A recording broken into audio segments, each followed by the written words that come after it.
Chapter 1. The Last Bus. The bus was late. Ethan Cole checked his phone for the third time, 11:47 p.m. The last bus was supposed to arrive at 11:45. He shoved the phone back into his coat pocket and pulled the collar tighter against the November wind. The streetlight above him flickered, casting jumpy shadows on the wet pavement. Rain had stopped an hour ago, but the air still smelled of wet concrete and exhaust fumes. He was tired. 13 hours of debugging a deployment pipeline that kept collapsing under its own weight. His eyes burned. His neck ached. All he wanted was his apartment, a hot shower, and the kind of sleep that didn't come with dreams about log files. The bus appeared at the far end of the street, headlights cutting through the thin fog that had started to roll in. Ethan stepped closer to the curb, hand raised. The bus slowed, hissed to a stop in front of him. The doors folded open. He climbed aboard, scanning for an empty seat. The bus was about half full, maybe 15 people scattered across the rows. He nodded at the driver, a middle-aged man with a blank expression and both hands fixed on the wheel at 10 and 2. No response. Fine. Late night shift. Not a talker. Ethan moved down the aisle, his footsteps loud on the rubber floor. He noticed the other passengers as he passed.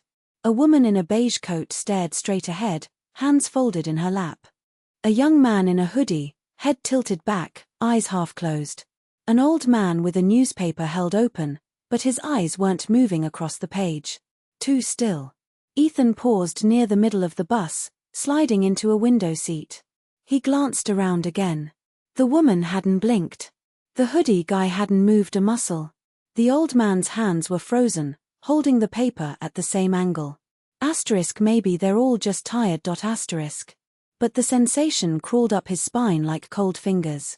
He'd felt this before, that wrongness in a room that told you something was off. A system that appeared to run perfectly but was one misaligned input away from collapse. He knew that feeling. He'd learned to trust it. The bus doors closed with a pneumatic sigh. The driver pulled away from the curb, and the bus rumbled forward. Ethan watched the streetlights slide past the window, counting the blocks. 3 more stops, then a 15-minute walk to his building. The fog thickened. It came in fast, like a curtain dropping. One moment the street was visible, storefronts, a closed diner, a parked car. The next, everything beyond the bus's headlights was a wall of grey-white. The driver didn't slow down. If anything, he accelerated. Hey. Ethan leaned forward. Driver. You see this fog? No response. The driver's head didn't turn. The bus swayed as it picked up speed. The other passengers remained motionless. Ethan gripped the armrest. The wrongness sharpened, tightened, became a knot in his chest. He stood up, bracing himself against the seat backs as the bus swerved. Hey. Stop the bus. Nothing. The driver's hand stayed at 10 and 2, but his face was slack, eyes unblinking. Ethan looked at the other passengers again. The woman in beige was still staring straight ahead. The young man in the hoodie hadn't moved. But there was something different about their postures now. Their stillness wasn't relaxation. It was suspension. Like someone had pressed pause on the entire bus. Get off. Now. Ethan stumbled toward the front, gripping the overhead rail. Open the doors. The driver didn't react. The bus plunged deeper into the fog. The headlights revealed nothing but swirling grey. The speedometer crept up, 50, 55, 60.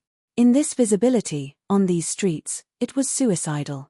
Ethan reached the front, grabbed the driver's shoulder. The man's body was rigid, cold through the fabric of his uniform jacket. His face turned toward Ethan, but the movement was too smooth, too mechanical. The driver's mouth opened, but the voice that came out wasn't his. It was flat, metallic, as if relayed through a cheap speaker. Arrival in progress. Do not disrupt the route. What? Arrival where? Who are you? The driver's head turned back to the windshield. The bus leaned into a curve that shouldn't have been there. The street was gone. The bus was driving on a narrow road paved with cobblestones, flanked by skeletal trees that clawed at the fog. Ethan let go of the driver and stumbled back. He looked at the other passengers again. They were all facing forward now, every single one, their heads turned at identical angles, their eyes fixed on the road ahead. 50 faces, frozen. Some had tears running down their cheeks, but their expressions didn't change. They were aware. They were trapped. This is wrong. This is so wrong. Ethan pulled out his phone. No signal. The screen flickered, then went black. He tried to turn it back on. Nothing. The battery had been at 60%. The bus slowed. The fog parted, and the manor emerged. It rose out of the ground like a black tooth, all sharp angles and Gothic spires, its windows dark and gaping. Iron gates stood open, rusted teeth leading to a gravel path. The bus rolled to a stop in front of the main entrance, and the doors hissed open. The driver's voice came again, still flat, still metallic. Black Haven. All passengers disembark. Nobody moved. Ethan looked at the passengers. They remained frozen in their seats. The woman in beige was crying now, silent tears tracking down her cheeks, but her body didn't move. This is the stop. Get off or be trapped with them. He didn't know why he thought that. It was instinct, pure and cold. He grabbed his bag and stepped toward the open doors. The fog curled in, cold and damp. He paused at the threshold, looked back. Some of the passengers had turned their heads to watch him. Their eyes were wet. Their mouths were open. The young man in the hoodie jerked, his hand twitching. "Don't go," he whispered, his voice ragged. "Don't get off." The woman in beige shook her head slowly, tears dripping. "Stay. Stay on the bus." But the driver turned his head again, his eyes dead, his voice a monotone. "Disembark. The trial awaits." Ethan stepped off. His feet hit gravel. The bus doors closed behind him. The engine revved, and the bus pulled away, vanishing into the fog as if it had never existed. The sound faded. Silence settled like a shroud. He stood alone in front of the manor. The building was massive, 4 stories of black stone and dark windows. The roof was lined with spires, and above the main door, a stained glass window depicted a tree with blood-red leaves. The door itself was wood, dark and heavy, reinforced with iron bands. A paved path led to a set of stone steps. On either side, dead hedges rustled in a wind Ethan couldn't feel. He heard footsteps behind him. Ethan spun around. A man was walking out of the fog, his shoes crunching on the gravel. He was in his 50s, thinning grey hair, a worn trench coat. He looked confused, pale, but alert. "What is this place?" the man asked. "I was in my car. I was driving home, and then the fog." He stopped, staring at the manor. "Where are we?" Ethan shook his head. "Same. Bus. The driver brought us here." "Us? There are more." Before Ethan could answer, another figure emerged. A woman in business attire, heels, a phone pressed to her ear. She was gesturing angrily, but when she lowered the phone, Ethan saw the screen was dark. The call dropped. No signal. What the hell is going on? A teenager in a hoodie, different from the one on the bus, came next, looking around with wide eyes. Then a couple in their 30s, holding hands. An elderly man with a cane. 6 people total, including Ethan, gathered in the gravel courtyard. The fog behind them had become a solid wall. There was no road. No bus. No car. No way back. Trent, the man in the trench coat, pointed at the manor. "That door. We should go inside. Maybe there's someone who can explain. Or maybe it's a trap," the businesswoman said. Her name was Monica, Ethan learned later. A regional manager with a sharp jaw and sharper tone. "We should stay here. Wait for help." "There is no help," the teenager said. His voice was thin. "I saw the news. There were reports about this place. Black Haven. People go missing." He looked at the manor, and his face was pale. "We should run." "Run where?" the elderly man said. He had a walking cane but stood straight. "We don't know this area. The fog is impenetrable. The logical course of action is to gather information." "Information? This is a horror movie, old man. We're the opening scene." Ethan listened, observing. The couple, Frank and Linda, were whispering to each other. The teenager, whose name came out as Brian, was hyperventilating. Monica wanted to take charge. Trent was trying to project calm, but his hands were shaking. They were all potential assets or liabilities. "You can't go back through the fog," Ethan said. They looked at him. "I saw what happened to a passenger who tried to run. On the bus. A man got up, tried to force the emergency exit. Something pulled him out through the window. I don't know what. But he didn't make it." "Then what do you suggest?" Monica asked. "We go inside. We gather information. We find out what this trial is." "Trial?" Frank's voice cracked. "What trial?" The driver said the trial awaits. "This is a test. I don't know of what, but we have to survive it." Silence. Then Brian started laughing, high and hysterical. "Survive? Survive what? This is insane." The elderly man tapped his cane. "We're wasting time. The logical step is the door." They moved toward the manor. The steps were slick with moisture. The door was massive, iron-banded, with a brass handle shaped like a bird's claw. Trent reached for it. The door swung open before he touched it. Inside, darkness. Then light flickered on gas lamps along a long hallway, their flames blue-white. The walls were papered in dark floral patterns. The floor was black and white tile, checkered. At the end of the hallway, a set of double doors, each one stained a deep, rusty red. Dry rust. Not paint. Not recent. Blood. "God," Linda whispered. She pressed a hand to her mouth. They stepped inside. The door slammed shut behind them. It didn't lock, Ethan checked, but the knob wouldn't turn. They were trapped. A voice came from nowhere and everywhere, smooth and feminine. "Welcome to Black Haven. New arrivals proceed to the induction hall. Please follow the crimson door. Do not stray from the path." The voice repeated the message twice more, then faded into the crackle of the gas lamps. "Crimson door," Monica said. "The blood door. Great."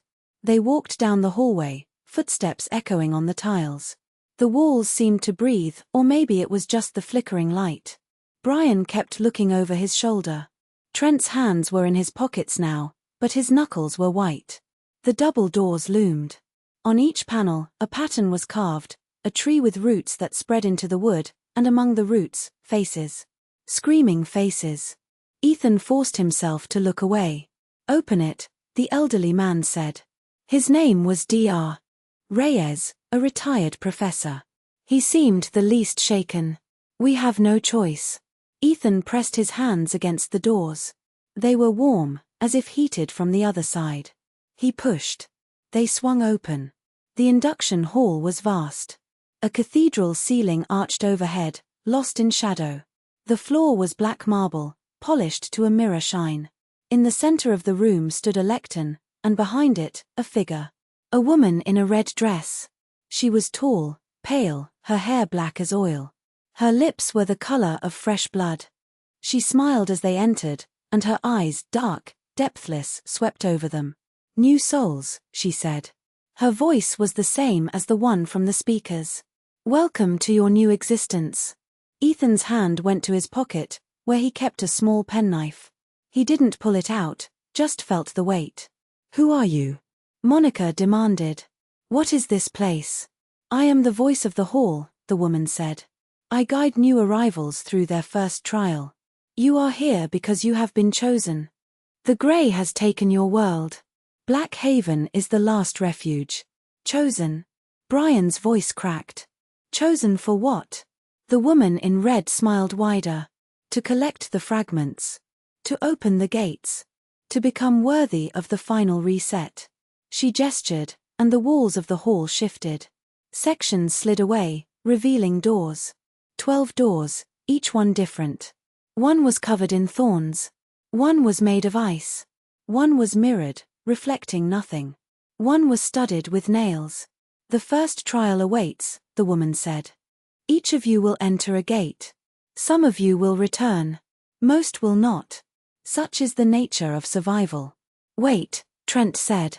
"We're being split up." We don't even know what we're supposed to do. Inside each trial, you will find rules. Follow them. Do not break them. The aberration will test you.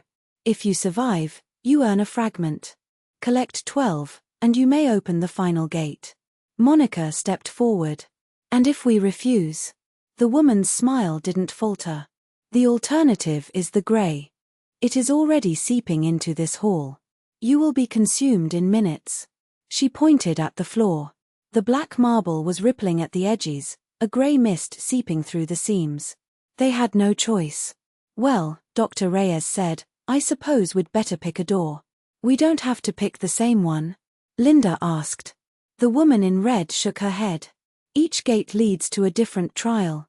You may choose. But choose quickly. Brian ran to the nearest door, the mirror one. He yanked it open. Beyond was a hallway of glass, reflecting himself 100 times. He stepped through, and the door slammed shut. The boy has courage, the woman said, almost amused. Trent chose the door of thorns. Monica chose the iron door. Frank and Linda chose the door with carved lovers entwined. Dr. Reyes studied the doors carefully, then picked one carved with an open book. He paused at the threshold and looked back at Ethan. Good luck, young man. Use your mind. The rules are never complete. He vanished. Only Ethan and the woman in red remained. And you, she asked. What will you choose? Ethan's eyes swept the remaining doors. One was painted in shadows that shifted, a theater mask hanging above it. Comedy and tragedy. The wood was old, chipped. Faint music drifted from behind it. That one, he said. The woman's smile flickered a fraction of a second, almost imperceptible.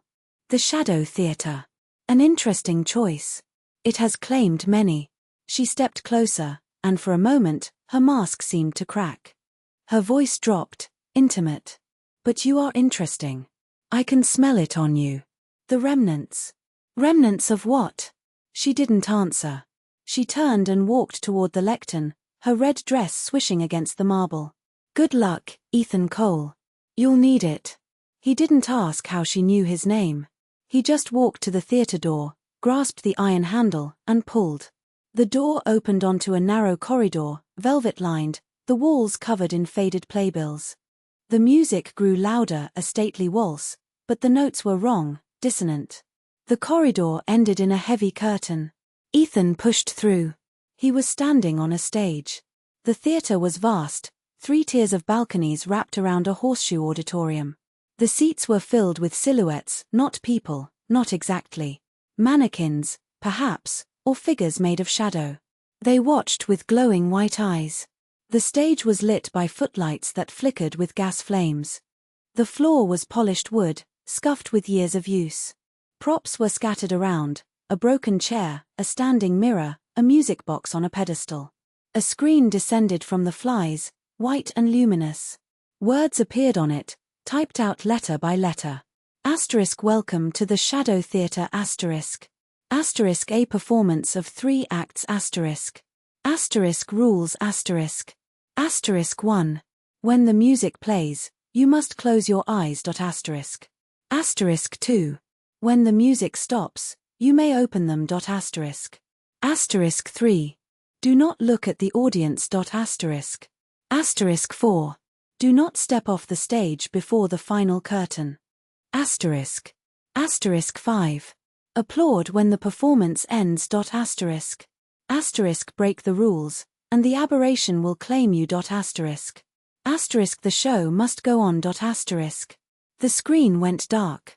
Ethan stood alone on the stage, his heart pounding. The music box on the pedestal began to turn, its melody thin and sweet. A waltz. Asterisk close your eyes. Asterisk. He obeyed. The darkness behind his lids was total. But he could hear the music, feel the floor vibrate. Something else was on the stage now. He could sense it, a presence, cold and vast. It moved across the boards. The footlights dimmed. The music stopped. He opened his eyes. The stage was empty. But the mirror had moved. It was closer now, reflecting a theater seat where a figure sat. A woman in a red dress. Asterisk no, That's not possible. The woman from the hall asterisk. He looked at the audience. The white eyes were brighter, watching. The silhouettes leaned forward, expectant. The music started again. A different tune, minor key, hungry. Asterisk close your eyes. Asterisk. He closed them. The presence moved again. He heard footsteps, soft, padding around him. He heard breathing, right next to his ear. Cold breath, smelling of dust and roses. Asterisk don't open. Don't open. Asterisk. The music stopped. He opened his eyes. Nothing. The stage was empty. The mirror was back in its original position. The music box played on, winding down. But there was something in his hand. A slip of paper, folded small, pressed into his palm. He didn't recognize it. He opened it carefully. In neat handwriting, asterisk do not trust the one in red. Asterisk. He shoved it into his pocket. The screen lit up again. Asterisk Act 1, the invitation asterisk. Asterisk follow the rules. The music will play 3 times. Asterisk. Asterisk survive, and you may rest. Asterisk. 3 times. He'd already survived 2. 1 more to go. The music began again. Louder this time, more insistent. The theater filled with sound, strings, and horns, a discordant symphony. Ethan closed his eyes. But something was wrong. The music was too loud. It pressed against his eardrums, made his head pulse. The presence was right in front of him now. He felt its hands, cold, hovering near his face. It wanted him to open his eyes. Asterisk don't. Don't break the rule. Asterisk. But the music kept playing, and it was too long. Minutes stretched into hours. His legs ached.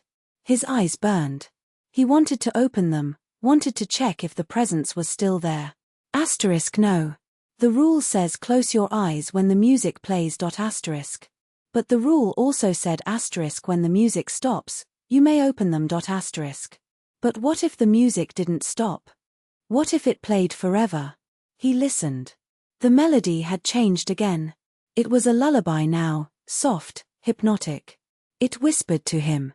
Asterisk open your eyes. It's safe. The music is still playing, so it's safe to open them. The aberration only comes when the music stops. Open your eyes. Asterisk. It was a lie. He knew it was a lie. But the logic part of his brain, the pattern recognizer, caught something else. The rule said asterisk when the music plays, you must close your eyes. Asterisk. It didn't say asterisk for the entire duration of the music. Asterisk it didn't say asterisk until it stops. Asterisk it said asterisk when it plays. Asterisk present tense. At the moment it starts playing, you must close them. But after that. Asterisk no. That's a loophole. A trap. The aberration wants you to open them. Asterisk. But what if the rule itself was incomplete? What if the hidden purpose was to discover when it was safe to see? He thought of the note. Asterisk do not trust the one in red. Asterisk the woman in red was the voice of the hall. But there was someone in red in the audience, reflected in the mirror. Was it the same? Could the rule be twisted by her? The music swelled. The presence was breathing down his neck. He had to make a choice. He opened his eyes. The stage was empty.